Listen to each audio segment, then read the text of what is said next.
Olá, saudações a todos, sejam todos bem-vindos, meus desejos de muita paz. Continuando os estudos do livro Missionários da Luz, nós estamos terminando o capítulo 12, Preparação de Experiências. Nós já estamos há alguns meses nesse capítulo, um capítulo longo, né? Bem longo, é o maior capítulo do livro, com muitas informações importantes, muitos ensinamentos, muitos casos de exemplos aqui que eles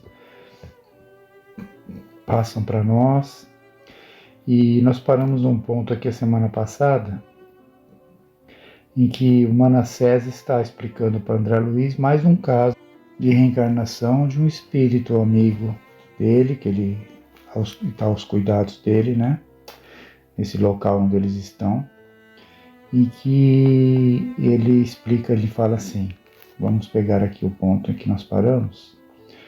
Ele diz assim, ele explica para o André Luiz: aqui temos o projeto de futura reencarnação de um amigo meu. Não observa certos pontos escuros, desde o cólon descendente à alça sigmoide? Isso indica que ele sofrerá uma úlcera de importância nessa região, logo que chegue à maioridade física. Trata-se, porém, de escolha dele. E porque extrema curiosidade me vagueasse nos olhos, Manassés explicou. Esse amigo faz mais de 100 anos cometeu revoltante crime, assassinando um pobre homem a facadas. Logo que se entregou ao homicídio, como acontece muitas vezes, a vítima desencarnada ligou-se fortemente a ele, e da semente do crime que o infeliz assassino plantou num momento, colheu resultados terríveis por muitos anos. Então ele cometeu um assassinato e a pessoa ali, o espírito que desencarnou com esse assassinato, passou a persegui-lo, sendo ali um obsessor dele, como ele diz aqui, por muitos anos. Como não ignora, o ódio recíproco opera igualmente vigorosa imantação, a ligação dos dois, do assassino com o assassinado. O ódio os liga fortemente. E a entidade fora da carne passou a vingar-se dele, todos os dias matando-o devagarinho, através de ataques sistemáticos pelo pensamento mortífero. Passou a atormentá-lo, obsediá-lo, principalmente pelo pensamento, a ligação mental. Em suma, quando o homicida desencarnou, por sua vez, trazia o organismo perispiritual em dolorosas condições, além do remorso natural que a situação lhe impusera. Arrependeu-se do crime, sofreu muito nas regiões purgatoriais e, depois de largos padecimentos purificadores, aproximou-se da vítima, beneficiando-a em louváveis serviços de resgate e penitência. Cresceu moralmente, tornou-se amigo de muitos benfeitores, conquistou a simpatia de vários agrupamentos do nosso plano e obteve preciosas intercessões. Olha aqui, palavra-chave, intercessões que todos nós precisamos.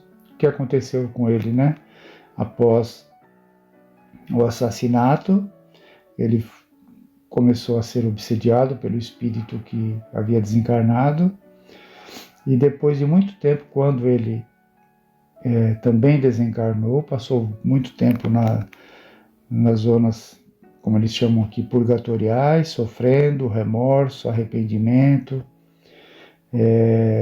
e começou, depois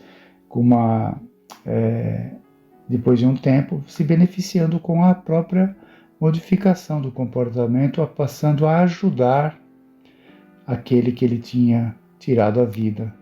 né, ajudar espiritualmente aquele que ele tinha matado. Então aí ele já começou, né, a ter benefícios dos benfeitores. Com esse arrependimento, com essa mudança de comportamento, ele já se associou a grupos com pensamentos melhores, já começou a ser ajudado também, né, como ele diz aqui, e que ele obteve preciosas intercessões. Então a modificação, o arrependimento, a mudança de comportamento já o ligou a esses grupos de espíritos melhores. Entretanto, a dívida permanece, né? Apesar de tudo isso, apesar de toda a intercessão que ele estava tendo dos espíritos ali mais equilibrados, né? Dos grupos melhores, a dívida permanecia. Ele teria que resgatar essa dívida de alguma forma. Entretanto, a dívida permanece. O amor, contudo, transformou o caráter do trabalho de pagamento. O amor, contudo, transformou o caráter do trabalho do pagamento. O nosso amigo, ao voltar à crosta, não precisará desencarnar em espetáculo sangrento, mas onde estiver, durante os tempos de cura completa, na carne que ele outrora menosprezou, carregará a própria ferida, conquistando dia a dia a necessária renovação. Então, vai ser atenuada ali a sua prova, o seu resgate, mas ele vai ter que passar, né? Ele, como ele se explicou aqui, ele virá como uma úlcera ali na parte do aparelho digestório, né? O estômago, provavelmente intestino, nessa área da digestão, ele vai vir com esse problema e vai se manifestar assim que chegar a uma maturidade, né, física. Então, vai ser atenuado, mas não deixará de ser necessário o resgate ali dessa forma física. Aí ele continua, experimentará desgostos em virtude do sofrimento físico pertinaz, lutará incessantemente desde a eclosão da úlcera até o dia do resgate final do aparelho fisiológico. Entretanto, se souber manter-se fiel aos compromissos novos, terá atingido mais tarde a plena libertação. Então, dependendo da conduta dele, ele vem com essa prova, com esse resgate, vai ter esse problema fisiológico, essa úlcera, mas mesmo assim ainda caberá a ele a mudança de comportamento diante dessas dificuldades, porque o espírito não lembra, né? Quando ele está encarnado, ele não lembra de todo o porquê de tudo isso. Nós não lembramos, mas dependendo da atitude de cada um diante das provas, que elas podemos cumprir ali o compromisso ou não, né? Ou deixar ainda incompleta a situação. Então ele diz, né? Depende, se souber manter fiel aos compromissos novos, terá atingido mais tarde a plena libertação. Enquanto fixava no projeto minha melhor atenção, Manassés continuava.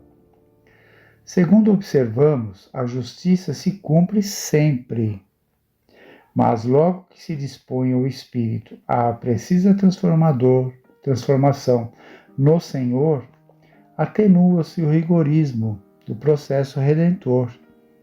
O próprio Pedro nos lembrou, há muitos séculos, que o amor cobre a multidão dos pecados. Então, nós vemos por essas palavras que, né, quando erramos, ou quando alguém erra, nesse caso, por exemplo, ele cometeu um crime, né, a facadas, tirou a vida de uma pessoa a facadas.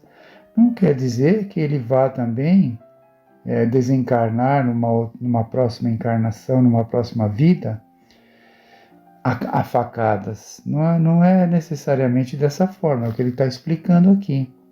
Ele virá com problema de úlcera, provavelmente onde ele cometeu ali, né, feriu a sua vítima, ele virá com úlcera nessa área, mas não que ele vá morrer, vai sofrer facadas também para morrer, para desencarnar. Então é isso que ele está explicando.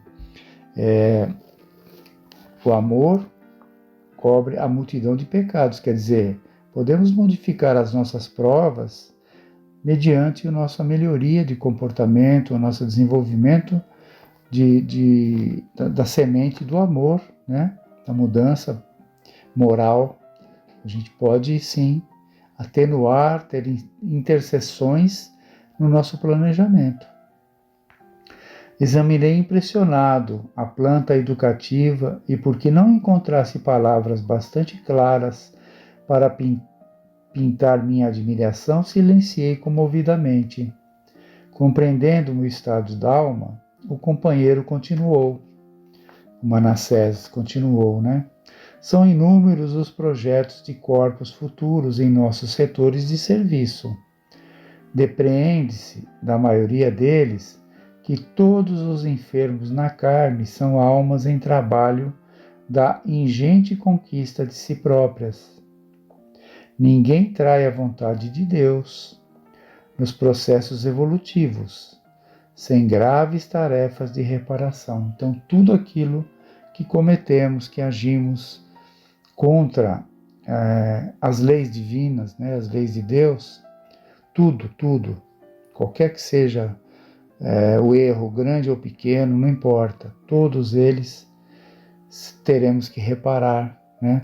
Ele fala aqui, sem graves tarefas de reparação.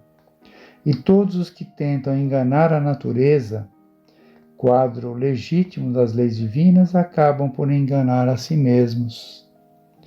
A vida é uma sinfonia perfeita.